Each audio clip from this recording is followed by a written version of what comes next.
Greetings the name of Jesus lord hour saver క్రీస్తు నామమున శుభాభివందనములు. మరి చూసుకున్నట్లయితే మనము ఆత్మీయంగా ఎదగాలి, ఫలించాలి అంటే ఏం చేయాలంటే ఎక్కువగా దీవించాలి.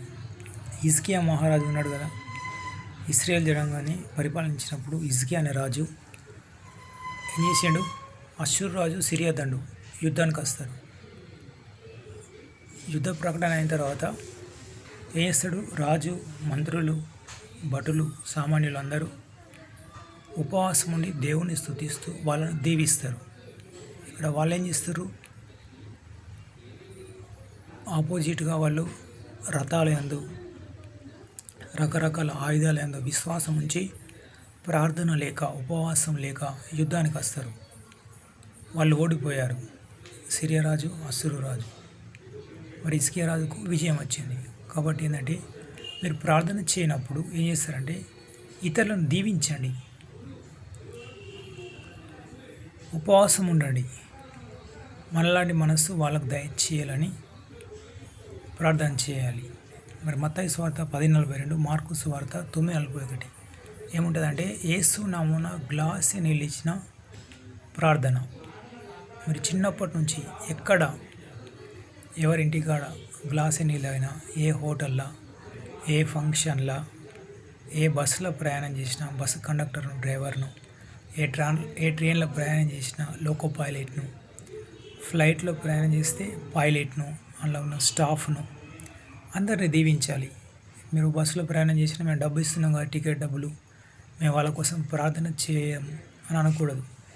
ఇప్పుడు బస్ టికెట్ చూడండి, తక్కువ టికెట్ ఉంటుంది. అదే లోకల్ ఆటో ప్రయాణం చేయాలంటే 3 కిలోమీటర్లు 4 కిలోమీటర్లు ప్రయాణం చేసినా 50 రూపాయలు మినిమం, 60-70 తీసుకుంటారు. అదే బస్సులలో చూడండి, కొన్ని వందల కిలోమీటర్లు తిరిగినా కానీ 100 రూపీస్ 120 లోపలనే ప్రయాణం చేయొచ్చు. కాబట్టి ఆర్టీసీ డిపార్ట్మెంట్ను, ఆ బస్సు డ్రైవర్ను, కండక్టర్ను, క్లీనర్లను, అందులో ఉన్న గ్యారేజ్లో పనిచేస్తారు, ఆ గ్రీస్ ఆయిల్ మెకానిక్స్ అందరిని దీవించాలి. యేసు నామమున గ్లాసే నీళ్ళు ఇచ్చిన ప్రార్థన చేయాలి. అప్పుడే మన వస్త్రాన్ని ఉతుక్కున్నట్టు ప్రకటన గ్రంథం ఉంది కదా, తమ వస్త్రమును ఉతుక్కున్నవారు ధన్యులు. అంటే చిన్నప్పటి నుంచి ఇప్పటి వరకు మీరు ఎక్కడెక్కడ ఎంత మేళ్ళు పొందుకున్నారో, ఏ బుక్ డిపోలా బుక్స్ తీసుకున్నా, ఏ స్వీట్ హౌస్ స్వీట్ తీసుకున్నా, కిరాణా షాప్లో ఏం తీసుకున్నా, సోప్స్ కానీ బిస్కెట్స్ కానీ ప్రతి ఒక్కటి అందరినీ దీవించాలి. దీవిస్తేనే దీవెనలు. చాలామంది పడిపోయేది ఎక్కడంటే ఎవరి మతస్థులు వాళ్ళనే ప్రేమించుకుంటారు. కానీ ధర్మశాస్త్రం ఏం చెప్తుంది చూడండి, మత్తయి సువార్త 22వ అధ్యాయము 39వ వచనం, నిన్ను వల్ల నీ పొరుగువాని ప్రేమించవాలను.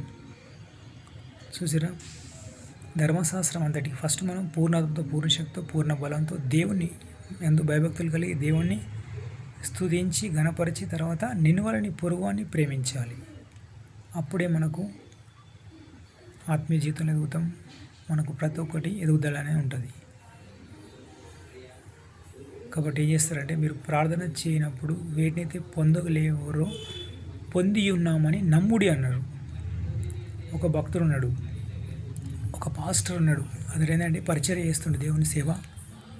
చాలా పేద కుటుంబం నుంచి వచ్చిండు, పాల్ ఎంగిచ్చో అని.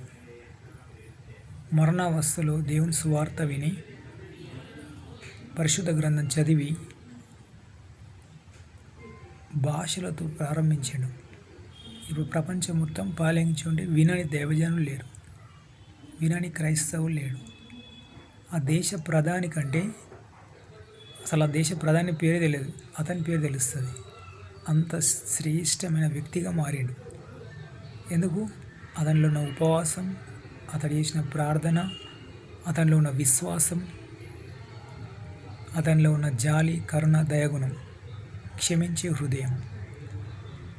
మత్తయి సువార్త 6:15 ఏంటంటే మనం ఇతరుల అపరాధాలు క్షమిస్తే పరలోకమున మా తండ్రి మన అపరాధాలు క్షమిస్తాడు. కాబట్టి మీ శత్రువుని ప్రేమించి మిమ్మల్ని హింసించి వారి కొరకు ప్రార్థన చేయడం ఉంది. కాబట్టి మన శత్రువుని ప్రేమించుదాం, ఎవరైతే హింసిస్తారో వాళ్ళని దీవించాలి.